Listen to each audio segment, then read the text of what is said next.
Today I will share with you regarding the market outlook for 2017 and how I see the best way to position for ourselves or for any China funds investment. China will no longer have double-digit growth going forward. That's almost impossible.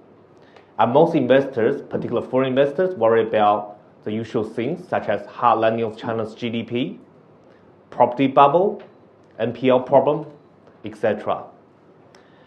These are all structural issues that we need to deal with when investing in China.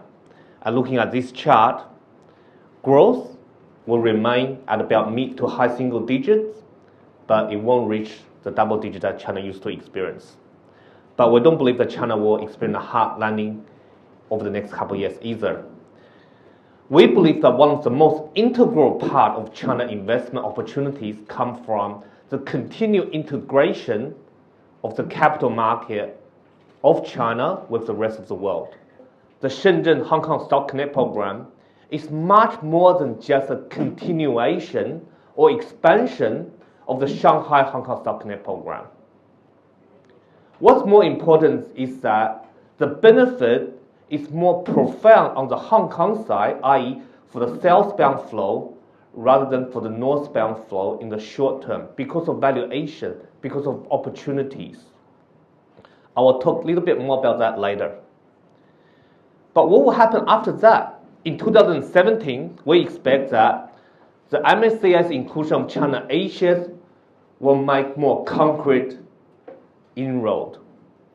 A few months ago, a lot of sell-side investment banks were talking about the probability of A-share inclusion in MSCI. Those are still guesstimates. But after the launch of the Shenzhen Hong Kong Stock Connect program, we think that the ability for foreign investors to tap into the A-share market, it will be much more smoother than before it was launched. Before, you can only tap half the Chinese A-share market. Now you can tap the full market. So obviously that's a major step in terms of completeness of integrating the A-share market with the rest of the investment community. For 2017,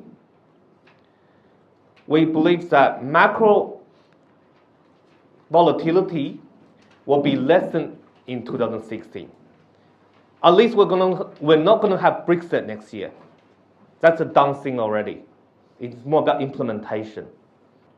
And in terms of stocks, we believe that investors in a less volatile macro environment should and will refocus more on stock picks. For A-shares and Hong Kong listed H and red chips, we believe that the opportunity exists that for the greater China equity space to lead elder performance in 2017. How do we position for that if we're seeing a potentially better investment environment in 2017 versus 2016? I present you with three major themes.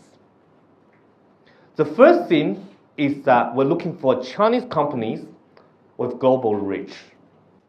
Decades ago, they looked at the Japanese, then the Koreans, then the Taiwanese to source their products. Now, increasingly, Chinese firms are taking more market share from the Japanese, Korean, and the Taiwanese. So companies who can tap into global demand will be the beneficiaries. Simple export is good, but it's not good enough.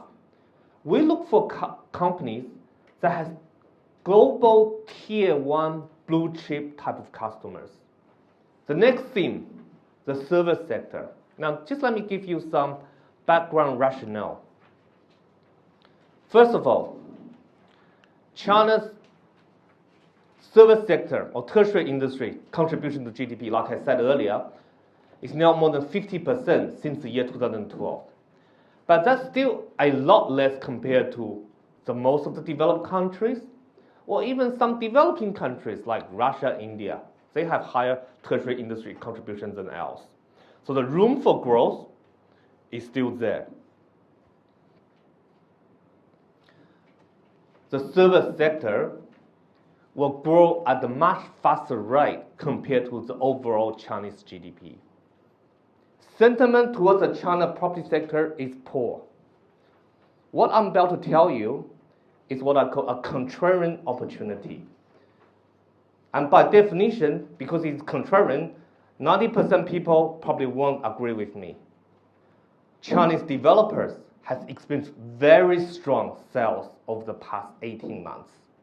Important thing is that the strong sales for the past 18 months will translate into revenue and profit for the next 18 months. Regarding this policy, it will be city-based, particularly targeted at those cities who has very strong price increase and reasonably low inventory. Don't get me wrong, prices going up too fast is no good. But prices going down can cause even more problem. So, a correction of property prices in some of these cities is possible. A deep correction is not going to happen.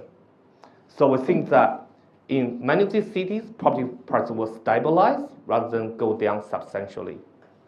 The government aim is to control price inflation, not to reduce prices overall.